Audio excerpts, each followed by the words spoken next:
Welcome to the DJN TV Chill Room Chat, your space to unwind and talk shop.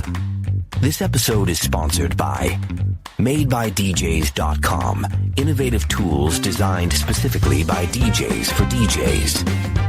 DJEventPlanner.com, the industry standard for streamlining your business and booking faster. And DJRequests.com, the easiest way to manage your dance floor's vibe in real time. Support the show by using our Amazon affiliate link at djntv.com/Amazon. Now, let's get into the mix.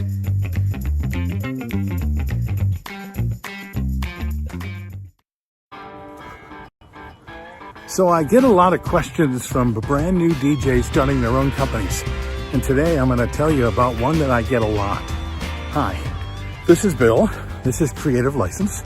And my sponsors are Electro Voice, Disc Jockey News, DJ Event Planner, Perfect Portals, Promo Only, and of course my workshop, The Entertainment Experience. So the question, the big question, well, there's so many of them, but the one that always mystifies me is about pricing. First of all, how much do you charge? Well, how much I charge and how much you're going to charge will depend on the value that you decide you're bringing to your customer. But that's another podcast. That's another time. And usually you got to sit down and work that out. This question is more specific.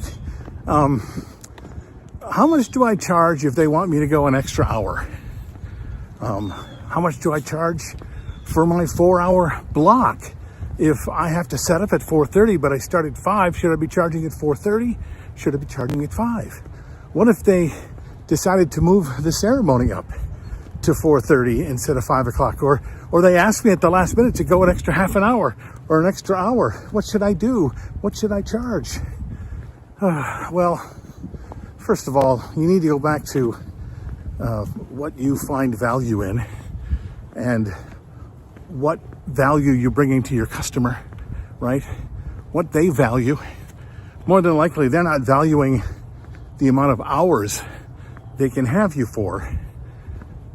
So why are you charging like that?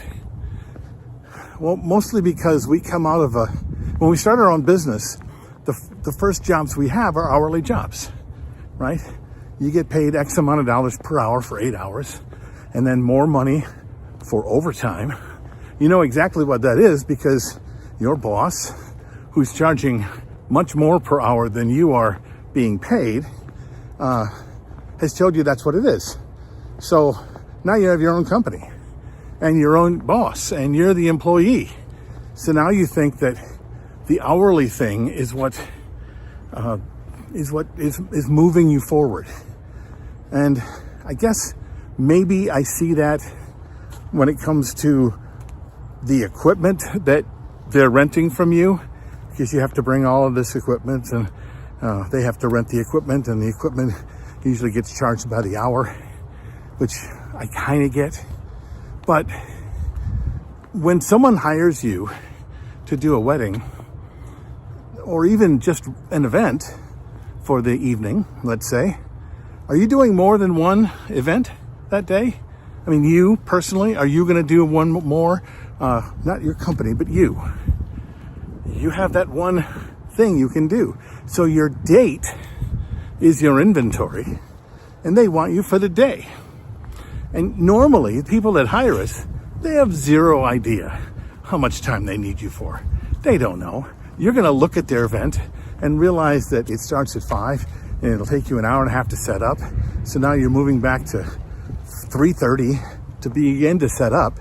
But more than likely, you're going to set up earlier than that. So now you're sitting up at 2, so you can have an extra hour to go through the stuff and make sure it all works. So do you charge for all of that? Or are you charging for the day? And do you have limits on your day? You can have limits on your day. But once you give a customer an hourly block to use, they have to move that block around, hoping that that's what's going to work out for them. And when it doesn't, and you show up and go, well, you should have known. Now they feel like they've been cheated. They feel like they've been given the flim flam. because you didn't tell them everything. Well, you didn't know everything, but then you didn't ask, did you? You didn't guide them to how they should spend their money, right? If you really want to charge per hour, then you should have sat down a long time ago and sat down with their timeline and what time you needed to be there and what time you needed to set up and how long you thought the event would go, and say, well, for this I would take 8 hours or 3 hours and then charge for that. But even then, you're getting paid for the day. You're not going to go do another event. So come up with a fee that covers you for the inventory that you're charging for, which is the day. How much money are you charging for the day? And then what are you willing to do for the money that you're charging? And if you're going to give away the day and you're going to do whatever it takes to make sure they have a great day, then the fee that you have, does that cover it? Really? Is that all you need? Or would it be more fair to charge a healthier price so that giving away your entire day to them is worth you going out and doing the job? It's just something to think about. You can do it any way you want, but if you're an owner, you're no longer an hourly employee, are you? All right, what do you think? Write down your comments below. I'm Bill. This is Creative License, and I'll see you next week.